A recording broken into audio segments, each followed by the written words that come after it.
ત્રણ ઢીંગલીઓ દેખાવમાં એક સરખી, પણ કિંમતમાં આટલો ફરક કેમ? એક ઢીંગલીની કિંમત 1,00,000 સોના મોહર, બીજીની ફક્ત એક જ સોના મોહર કેમ? ચંદ્રગુપ્ત પણ ચૂકી ગયા આ કોયડામાં, પણ ચાણક્ય આપ્યો અદ્ભુત જવાબ. ત્રણ ઢીંગલીઓમાંથી ચાણક્ય બતાવ્યો માણસનો સાચો સ્વભાવ. નમસ્કાર દોસ્તો, મારી ચેનલમાં તમારું સ્વાગત છે. મારી ચેનલમાં નવા છો તો મારી ચેનલને લાઈક કરો, શેર કરો અને સબસ્ક્રાઈબ કરો. તો ચાલો શરૂ કરીએ આજની વાર્તા.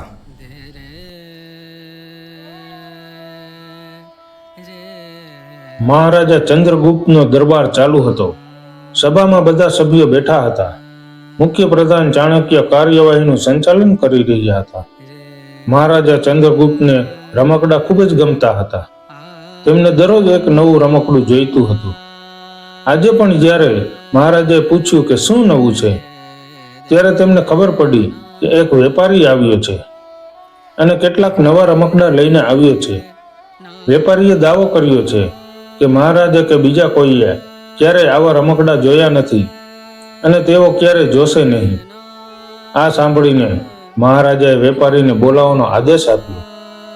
વેપારી આવ્યો અને તેનું સન્માન કર્યા પછી તેના ડબ્બામાંથી 3 ઢીંગલીઓ કાઢી મહારાજા સમક્ષ મૂકી અને કહ્યું, આ 3 ઢીંગલીઓ એક સરખી છે, પણ પોતાની રીતે ખૂબ જ ખાસ છે.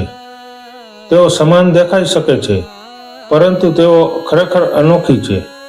પહેલી ઢીંગલીની કિંમત 1,00,000 સોના મોહર છે, બીજી 1,000 સોના મોહર છે અને ત્રીજી ફક્ત 1 સોના મોહરની છે. બાદશાહે ત્રણેય ઢીંગલીઓને કાળજીપૂર્વક તપાસ કરી. દેખાવમાં કોઈ તફાવત નહોતો, તો કિંમતમાં આટલો તફાવત કેમ? આ પ્રશ્ન ચંદ્રગુપ્તને પણ પરેશાન કરતો હતો. હારીને તેણે સભામાં સભ્યોને ઢીંગલી આપી અને તેમને ફરક શું છે તે જણાવવા કહ્યું. સભ્યોએ ત્રણેય ઢીંગલીઓને ફેરવી અને દરેક ખૂણાથી તપાસ કરી, પરંતુ કોઈને પણ આ કોયડાનો જવાબ ન મળ્યો. જ્યારે ચંદ્રગુપ્તે જોયું કે બધા મૌન છે, ત્યારે તેણે પોતાના ગુરુ અને મુખ્યમંત્રી ચાણક્યને પણ આ જ પ્રશ્ન પૂછ્યો. ચાણક્યએ ઢીંગલીઓને ખૂબ જ કાળજીપૂર્વક જોઈ અને રક્ષકને 3 તાંબાના તાર લાવવાનો આદેશ આપ્યો. જ્યારે તાર આવ્યા ત્યારે ચાણક્યએ પહેલી ઢીંગલીથી કાનમાં એક તાર નાખ્યો. બધાએ જોયું કે તાર સીધો પેટમાં ગયો. થોડી વાર પછી ઢીંગલીના હોઠ હલ્યા અને પછી બંધ થઈ ગયા. હવે ચાણક્યએ બીજી ઢીંગલીના કાનમાં બીજો તાર નાખ્યો. આ વખતે બધાએ જોયું કે બીજા કાનમાંથી તાર નીકળ્યો, જ્યારે ઢીંગલી અકબંધ રહી. આ જોઈને બધાની ઉત્સુકતા વધી ગઈ. આગળ શું થશે? ચાણક્યએ પછી તારને ત્રીજી ઢીંગલીના કાનમાં નાખ્યો. બધાએ જોયું કે ઢીંગલીના મોંમાંથી તાર નીકળી ગયો હતો અને તેનું મોં અચાનક ખુલી ગયું. ઢીંગલી સતત ધ્રુજતી હતી, જાણે કંઈક કહેવાનો પ્રયાસ કરી રહી હોય. જ્યારે ચંદ્રગુપ્તે પૂછ્યું કે આ બધું શું છે અને ઢીંગલીઓની કિંમત અલગ અલગ કેમ રાખવામાં આવી છે, ત્યારે ચાણક્યએ જવાબ આપ્યો, મહારાજ, ચારિત્ર્યવાળા લોકો હંમેશા જે સાંભળે છે તે પોતાની પાસે રાખે છે અને તેની પુષ્ટિ કર્યા પછી જ મોં ખોલે છે. આ તેમની મહાનતા છે. આ તે જ્ઞાન છે જે આપણે પહેલી ઢીંગલી પાસેથી મેળવીએ છીએ અને તેથી જ આ ઢીંગલીની કિંમત 1,00,000 સિક્કા જેટલી રાખવામાં આવી છે. કેટલાક લોકો હંમેશા પોતાનામાં જ મગ્ન રહે છે. બધું અવગણીને તેમને કોઈ પ્રશંસાની કોઈ ઈચ્છા હોતી નથી.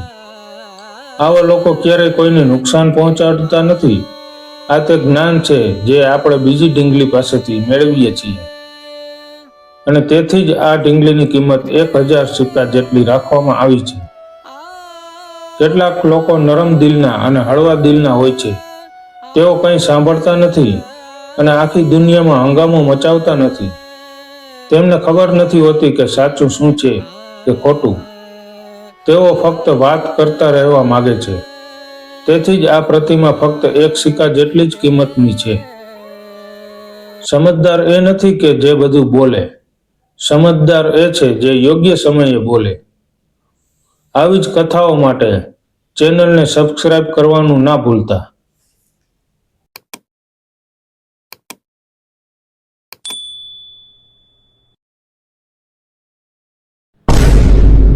આ વિડીયો તમને ગમ્યો હોય તો મારી ચેનલને લાઈક કરો, શેર કરો અને સબસ્ક્રાઈબ કરો.